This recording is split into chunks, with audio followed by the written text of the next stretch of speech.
Hey YouTube, Coppersan here. In this video I'll show you how I got to level 250 and cleared up to normal Lotus in the heroic challenger world in just a couple of hours of playtime. I'll share some tips for bosses and what to focus on, so I hope this video will be useful for those looking to progress in the challenger world or for those who are stuck in their early progression. Challenger world is a special world where you can hyperburn one character and tera burn 3 characters. Link skills and Legion are not available in this world except for the heroic worlds for some reason, but that bug should have been fixed with the patch that was done earlier today. In this video we'll make use of all the ongoing events and Challenger World exclusive buffs to defeat up to normal Lotus and reach level 250, and this is also partially thanks to that compensation box that you can still get for a week or so after this video goes live. As we start out, you want to make sure to use the Terra Blink event to get to level 200 super fast. Just keep in mind that some characters will have to complete their tutorial quest before they can make proper use of this. Also make sure to accept the Challenger World gift to expand those inventory slots. And quick tip, if you're planning to Terra burn some additional characters to level 200 in this server, after you reach level 30 you can accept the guide menu rewards once again, because you know this is a new server, including a 90-day pet, a trade boost potion and level up potions. Keep in mind though that those level up pots cannot work on your hyper burning character.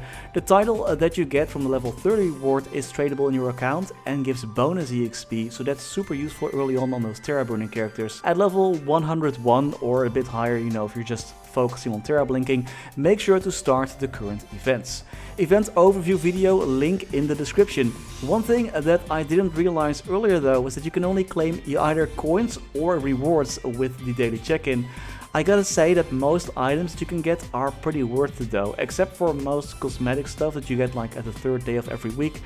I am getting the damage skin though, but not the chairs or mounts. I personally don't really care for those. You will get your main bulk of event coins from the special freeze prep by defeating 6,000 monsters a week.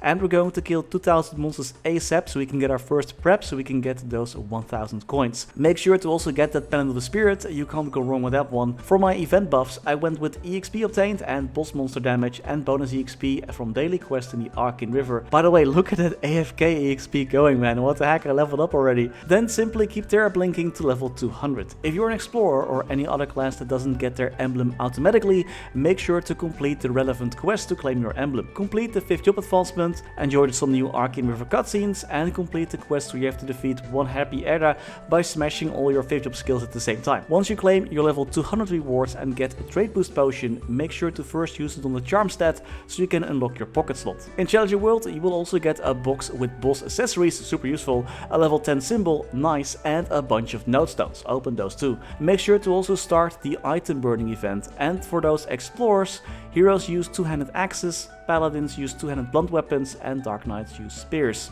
But honestly, if you like the looks of an item, good, then just go for it, but those are the best in slot. For your hyper stats, I put points in critical rate, critical damage, normal monster damage, because we're going to defeat like 2,000 monsters next. You don't need to put points in arcane power really, thanks to the level 10 symbol and burning title that gives additional arcane power as well. Make sure to activate the 5th job node stones if you start grinding for some additional EXP. I also completed the Alliance Bane quest. This is a classic hold down spacebar and get rewarded quest. You get a skill from this quest that passively boosts your stats. Just a bit, nothing too special, but in this server I think all the little bits help. Alright, so for your nodes, get Holy Symbol, Decent Speed Infusion, Advanced Blessing, Sharp Eyes, your 4 new 5th job skills, and boost nodes for your main attacks. Don't worry too much about this now, just make sure you get the correct boost nodes for your class. And this is important, if you don't get one already while opening your nodes, craft the purple special node Character Building 1. This node grants 50% bonus EXP if you get hit 100 times.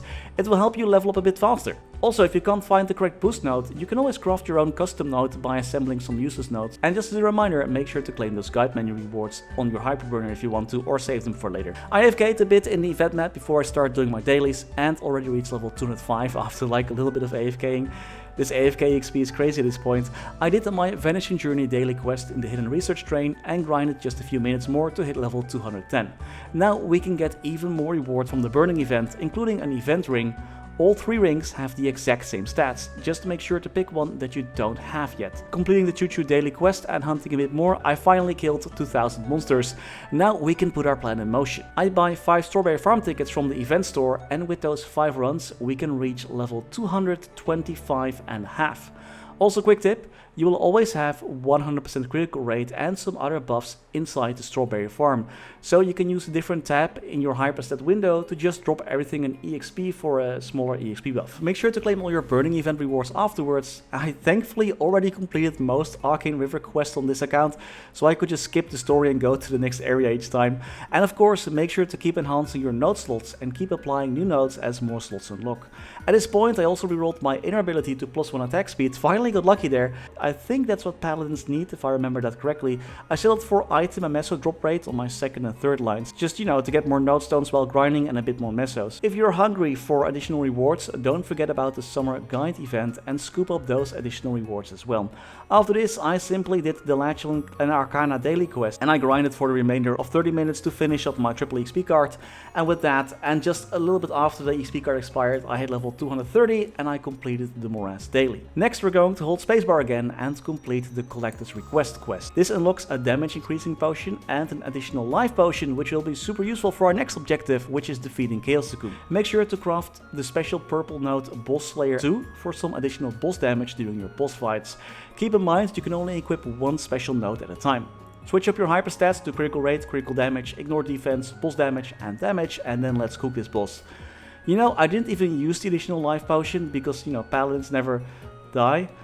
And with Chaos Cocoon down, we can upgrade our item burning gear so we get stronger. Just one quick tip for Chaos Cocoon, make sure to only defeat the arms on one side, else he goes berserk mode and you don't want that. I also defeated Kill's Pink Bean for his cup, which actually dropped. Wow! This is a pocket slot item, so that level 30 charm that we got earlier will be put to good use right away. For your traits, I usually just boost the one that gives IED. So this was filmed on Sunday, and during this sunny Sunday Monster Park EXP was boosted, so I did 7 runs of Monster Park to get another level. To get the most EXP, just do Monster Park 7 times and do your dailies. That's how you usually level up the fastest in MapleStory these days. You can also use the funds from your boss crystals to run additional sets of Monster Park. I think doing this every day might be a bit too expensive though, unless you're also grinding a lot.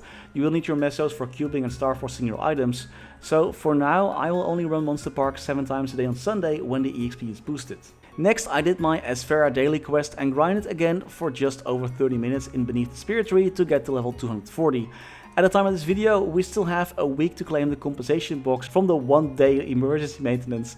This box contains 4 times EXP coupons, which will help boost your grind even more. I recommend using those after level 250, and 2 level up potions, and I recommend using those at level 240 where we are right now to get the full effect. And this way you can instantly reach level 250. Make sure to claim your burning level milestone rewards and use those EXP node stones on your actual 5th job skills and not your boost nodes, as those are way easier to level up. So I didn't upgrade anything yet, and with 4 million combat power it was time to fight Killsfell for our next step in item burning. Make sure to get the potion from the collector to make the fight a bit easier and get the additional life if you need it. I did use the additional life potion, in the end we didn't need it though because I'm playing paladin and dying is for non-paladins. Then after this item burning upgrade was done, we go straight to Papulatus. This boss has a ton of different mechanics. If the lasers touch, you die, except if you're a paladin. If you don't take care and match your timer above your head with the boss, you will get stunned for like 30 seconds and probably die, unless if you're a paladin. If you get hit by too many beams that come up from the ground, you die, except if you're a paladin, and the list goes on. So all in all, it was a pretty chill fight. It did take a bit longer though than Killsfell. You can clear all other Root Abyss bosses and Hard Magnus, Hilla, Empress, etc. as well afterwards to get some additional mesos. Alright, so far it's still pretty easy, right? Next we're going to use Black Flames on our 10 bossing gear to get some better stats. I advise against using all your flames on them, and I recommend slowly replacing these boss items that you got from the events with the actual boss items that you get from boss drops as you start clearing those. Don't focus too much on getting like really good perfect bonus stats on these items. Just get some flat stats, percentage all stats, and attack and magic attack, and you should be fine. Like, don't go for the best of the best. Instead, focus on getting some cubes to upgrade your emblem and secondary, and cube your event rings with the special event ring cubes that you got from the burning event.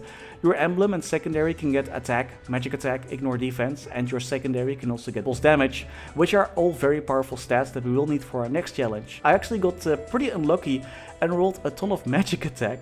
I had to settle with 9% damage and 2 lines of IED on my emblem and 2 lines of IED on my secondary.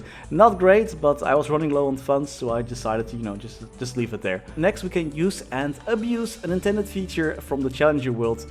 Is it really abused if it's intended? You can actually clear bosses in practice mode and it will count towards your Challenger World progression. With practice mode, you get a ton of additional buffs that you might not have access to yet. Make sure to join the guild to also get access to those guild skills. Clearing a boss in practice mode only counts for the Challenger World milestones though, and not for the item burning progression, sadly. So I guess I gotta defeat Lotus now again, but the buffs did help a ton though. Especially if you're going to fight even stronger bosses, just clear them in practice mode. You're gonna have so much easier time. Also, am I the only one secretly longing to get old Lotus back? There's so much stuff going on in this fight. I'm just dancing around all the attacks and explosions that are happening. Thankfully, I'm playing a paladin, and did I mention already that paladins actually never die? Alright, so what's next? Item burning gear will carry you a long way. However, it is still important to get your Fafnir items from the Root Abyss bosses and do your weeklies in Scrapyard and Demon Camp to get Absolute gear after you can clear Lotus and Damien. If you're pushing super hard, get started on that Arcane gear already if you can actually defeat Lucid and Will. Also get Familiars for some additional IED, item drop rate and healing. Complete the Afterlands questline to get totems, link to the Afterlands guide in the video description, and complete the Golux the Cracks of Corruption quest to start fighting this boss and start gathering coins to get the superior Golux item set. And that's how I'm getting started in Challenger World and what I recommend to do next. I hope this video was useful to get started in Challenger World. How far did you get so far? Let me know in the comments. And that's all I had for today. Thank you all so much for tuning in, and as always, a special thanks to our members making these videos possible. Special thanks to Niels de Comic, Rama Waar, Sebastian Hanoi, Cowdy Mora, Wine Lee, Backspace OTI, Ziggy Deer, Flidiot, Knifesu, Cloudfix, Michael Menjaka, Ratius, Betrayal 1489, Silvio Nato, Striker Elk, Ricer RU, Max Bernhardt, The Passenger, Scotty Flies Fast, Only, Spatsty, Snaffupop, Dewey Tran, Kanye Wu, Domi Kirch Nehammer, Dex Zoo, Dante Victory, The Wolf Drake, Lord Fazil, Mathenu Dev, Tils Kurspet, DVNCA, and Schwandro. Thank you all so much for watching. Stay safe and happy mapling!